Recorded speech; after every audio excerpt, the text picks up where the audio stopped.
for 33 hours, I was praying that if this had to happen here, that it wouldn't be one of us, that somebody drove from another state, somebody came from another country. Sadly, that prayer was not answered the way I had hoped for. Hi everyone, welcome back to our channel. My name is Triza. And I'm Scholar, and here we dive into current events and trending stories all over the world with thoughtful perspectives and engaging discussions. Today we will be breaking down the speech of the Utah Governor Spencer, what he said after the arrest of the Charlie's killer, and how people reacted to his speech, especially the Black Americans. But before we dive into it, let's first listen to Spencer's speech, and also we're also going to listen on Black Americans and everyone globally and how they reacted to Spencer's speech, and more so here he said how he expected to not be one of us. And then we're going to come back and you're going to listen to our full commentary on the reactions from the different people. And yeah, let's first dive into it. They hate immigrants so much in this country that the governor of Utah got up on that press conference yesterday and said that he prayed for 33 straight hours that the person responsible for this was an immigrant. He said, and I quote, "If this had to happen, I pray that it wasn't one of us," and that he prayed that it was somebody from another country. Let's roll the tape.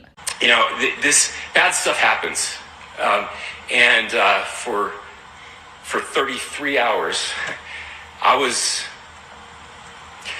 praying that if this had to happen here, that it wouldn't be one of us, that somebody drove from another state, somebody came from another country. Sadly, that prayer was not answered the way I hoped for, just because I thought it would make it easier on us if we could just say, hey, we don't do that here. Sorry to disappoint, I guess. Of course, it would be easier and it probably fit your narrative a little bit better if the person was in fact an immigrant or trans or Black. And statistically, the chances of that person being a white man were always higher. I've been praying that this person don't look like who we look like. Because it can't be us. It's got to be somebody from another state, from another country. I prayed, and unfortunately, my prayer did not get answered. You prayed to God that it wasn't somebody white. That don't sound crazy to you? That don't sound crazy to you? I was listening to one of my favorite podcasts today. Here's the thing. And Angel said something that made so much sense. She said, they have to create an enemy they can see.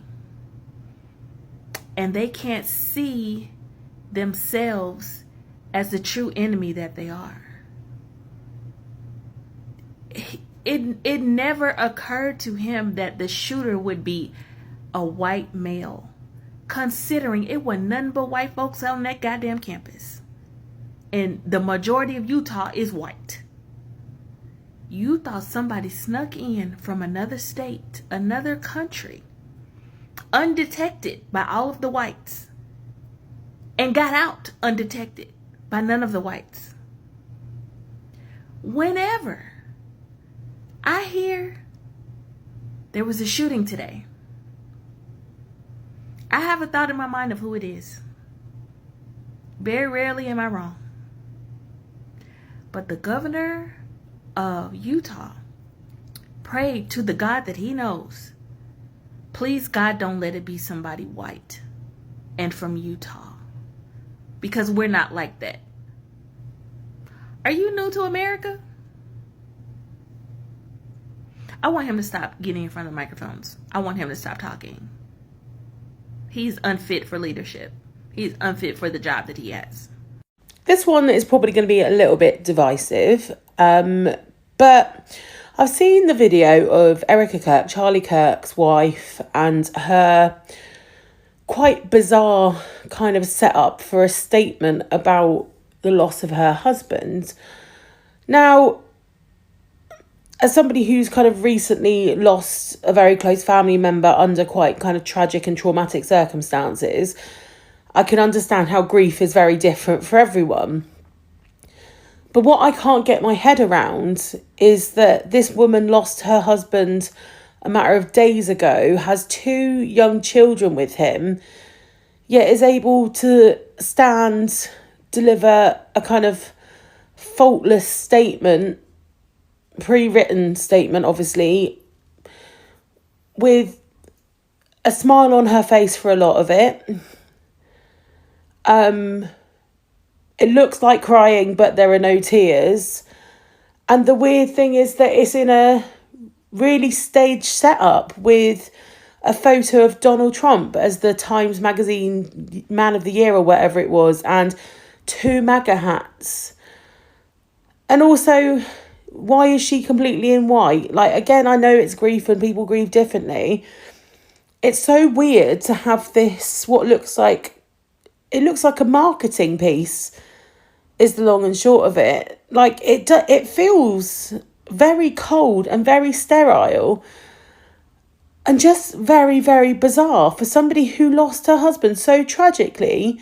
Why is one of the first things that she's doing going out and making this statement thanking the likes of JD Vance and Donald Trump? There's so much already that rings weird about this whole situation, and it doesn't add up. And this really adds to it. Am I the only person that's seeing that and is being a bit like, this is odd? No, but for real, I need Christians to explain to me what the governor of Utah meant when he said, I was praying to God that it was not one of us. Look, I grew up in a Pentecostal church. My grandfather was a bishop. My brother's a preacher. My other grandfather's a preacher. I got cousins, preachers. I've heard a lot of sermons in my life. I've heard a lot of prayers.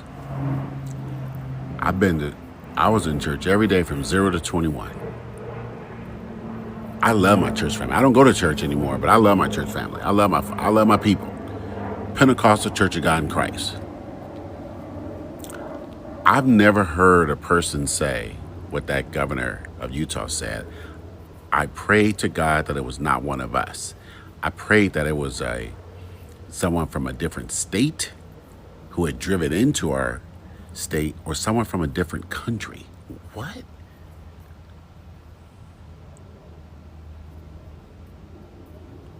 So this is for Christians. People who call themselves Christian. What did that man mean by that? Was he hoping that it was a non-white person? Because that's how I heard it. I heard it as being a non-white person first, and then a non-American second, presumably someone from a different country, which is so odd coming from Mormon territory, because Mormons go into other countries, but South American and Central American countries that are Latino people, and work to convert them to Mormonism.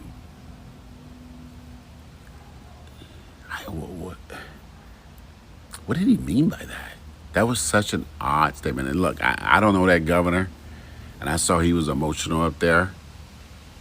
And it seems like he was most emotional because it was a white guy that killed that other guy. So somebody help me understand that. Some Christians out there, help me understand that. I can watch it. I can't believe the words that came out of this man's mouth. I can, but I can't. He actually said that he prayed that it was not one of them, that he hoped that it was somebody from another country or from another state.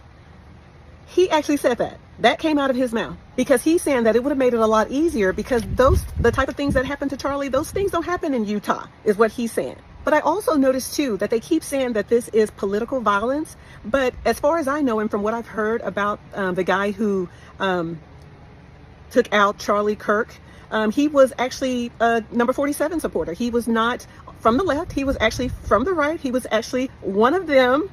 So I don't understand why they keep trying to make this political. Now, as far as I heard, the guy that did this to Charlie, he didn't like him, is all that I heard them say. It had nothing to do with politics. I did not hear him mention politics, but he did not like Charlie. Dear white baby Jesus, please let the assailant be one of the dark ones. We know that you would not tarnish our beautiful skin tone's legacy by making this assailant one of us, obviously.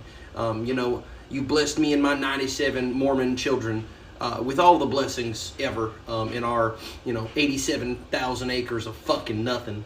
But I just do wish that it is one of the dark ones, or if he is from the great state of Utah, he illegally infiltrated this state through means of illegal immigration to this country. Because if he is white, which he is not, I think I may implode on that stage, and I know you would never smite me, my Lord. I've done nothing but serve you in the Mormon Church, the one true God in heaven of John Smith, the most, yes. Thank you, Lord, for continuing to bless me and making me the great whatever the fuck. Greetings, Upstanders. Dr. O here, and many people have put so much praise on Utah Governor Cox for the handling of the search of the killer of Charlie Kirk. And people have paid so much attention and praised his comments about the need for people to get off of social media, get outside, be in the grass, and so on and so forth. Look, I don't have a problem with that, about the need to get off of social media and the need to engage people more. But people aren't really giving him the full analysis that he deserves. Number one, he said that it appears that Robinson was engaged in extreme leftist ideology. Where's the proof of that? Where's the evidence of that? At best, what the governor should be saying, if he's supposed to be a unified force, is say, we don't really know about his ideology. Having said that, if he was going to paint an honest picture, we can talk about the fact that he appears to be, and he says, we can say appears to be, hasn't fully been confirmed. He can say all of that stuff, engulfed in or embracing Groyper ideology, which is what followers of the racist, extremist, anti-Semite Nick Fuentes is all about. He can talk about it following Laura Loomer, even though anybody can follow Laura Loomer just if they want to get news. He can talk about that. He can talk about his family's love of guns and being part of a strong Republican family and household where they love toting guns. And again, he doesn't have to say that makes him MAGA, but nothing that we've seen so far makes him someone who's involved in extreme leftist ideology, because there are, his bullet casing said, hey, fascists, catch this and all of that. There's a lot of Republicans and a lot of conservatives who don't like fascists as well, which is why they're forming organizations to stop Trump, like I've mentioned in another video, like the Lincoln Project, like the Bulwark. People are people out there who talk about states' rights and don't tread on me and all of that. That's not just a democratic value. So that was very irresponsible, unless Cox has something that we just don't know. But the second part of what he said, which has not received any coverage or a lot of coverage in the places that I've looked at, is when he talks about how he prayed for, you can see in the link below, he said he prayed for 33 hours. He says, for 33 hours, I was praying that if this had to happen here, that it wouldn't be one of us. That somebody drove from another state. Somebody came from another country. Sadly, that prayer was not answered the way I hoped for. Just because I thought it would make it easier on us if we could just say, hey, we don't do that here. Who is us? Who is us? I mean, come on, let's be real. This is like a MAGA talking point. These are trigger words. He wanted to blame it on an immigrant. Or he wanted to blame it on somebody coming from out of state, somebody black maybe, somebody Latino, somebody like that. He wanted, that's out of state, not from here. And if it was from out of state, he would hope it would be, if it was a white person, that it would be some type of lefty, quote unquote, lefty extremist. That's what he wanted. How do you pray for that as a governor for more than a day? Utah's majority white. Charlie Kirk was white. The killer was white. The majority, the university, all white. And rather than give him praise for saying we should go out there and play in the grass, this should be condemned as racist and xenophobic and ignorant and hateful. Because he's sitting there wanting to show And even in his other comments, he was like, you see, we had this happen here. We had vigils. We didn't riot. Like, he had these little subtle jabs at blue states and whoever else, and non-MAGA people, it seems like. And the media should be honest about this. This is extremely problematic. Because we know, we already saw what happened before it was the killer was to be revealed.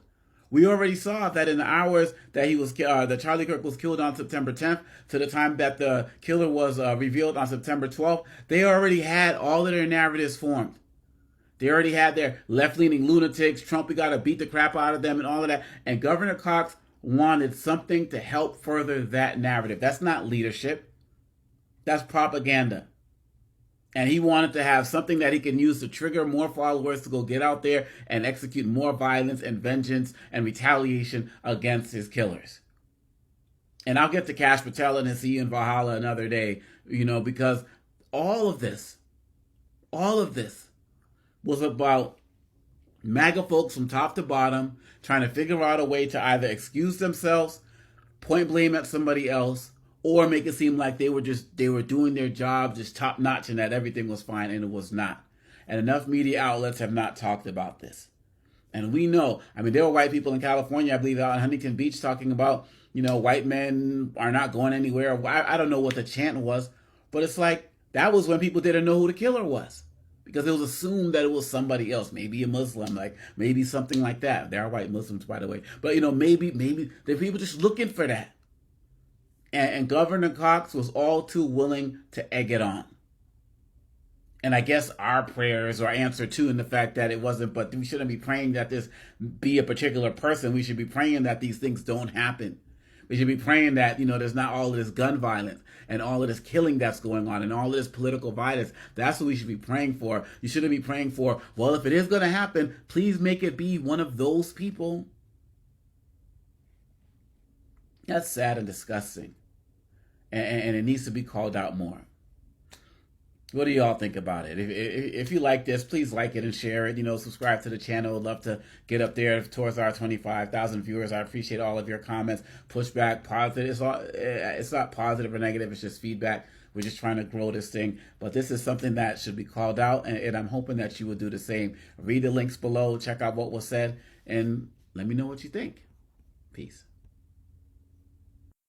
The governor of Utah wanted Charlie Kirk's shooter to be anything but white.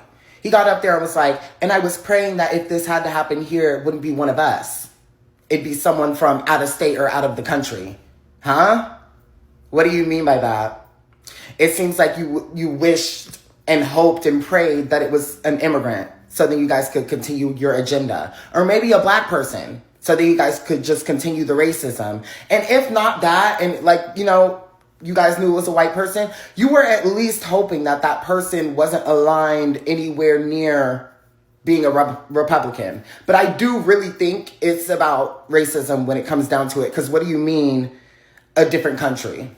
Like the different state, okay, but I was praying that the person would have come from a different country. Why? So you can continue an agenda of racism against whatever minority it would have been from a different country that did whatever it was. You could put the blame on someone else from a different country and then use that rhetoric to create more racism, or at least have more racist conversations and tie things to minorities in order to basically demonize them, as that's been done for hundreds of years. You know what I mean? That's what it really seems like. He got up there, was kind of upset that it wasn't an immigrant. It wasn't a black person. It wasn't a minority. It wasn't a Democrat. That's what it looks like to me. Firstly, the suspect was arrested. That's Taylor Robinson. Governor Cox confirmed that the suspect isn't cooperating, but luckily his family and friends helped the investigators, more so his father, who cooperated with the police and set him up. And that's where he was arrested. And Cox said that Robinson may have been influenced by leftists' ideology and online radicalization. He also admitted the motive is still unclear, but he warned about raising political division. His message was to call for unity and for Americans to step away from hostility. But many people appreciated his calm tone and a call for unity, but others felt it was too vague and avoided deeper issues like gun violence and political extremism. Yeah. There are so many words and so many statements that this governor spoke that this sit well with so many people. Especially the statement that he made, and he said that I prayed for 33 hours non-stop and wished that it wouldn't be one of them. One of who? One of us? Didn't sit well. I mean, the killer came from Utah.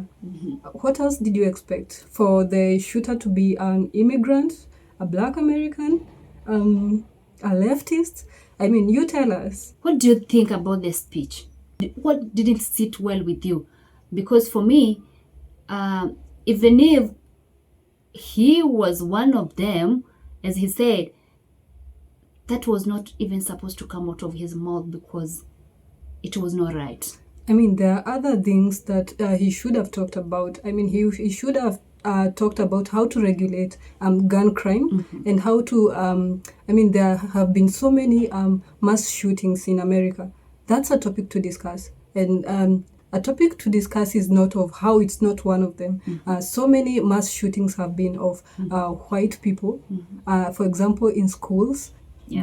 The recent one was also from a white dude. Yeah. I mean, let's not rationalize this as division. Yeah, because he's bringing the division between races, and let's focus on if you are a bad person, you are a bad person. Yeah, sure. Be it you are white, black, Hispanic, or anything else. Immigrant. I mean, you are a leader.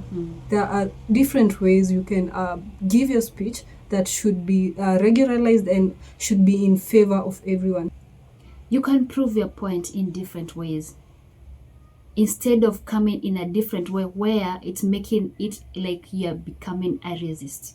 Yeah. You know, you can come direct to the point. You know, when you are a leader, you're a leader to everybody, no matter the color, no matter the religion.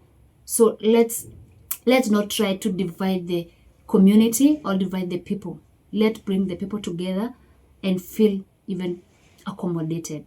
Yeah, let's all feel safe in the hands of our leaders.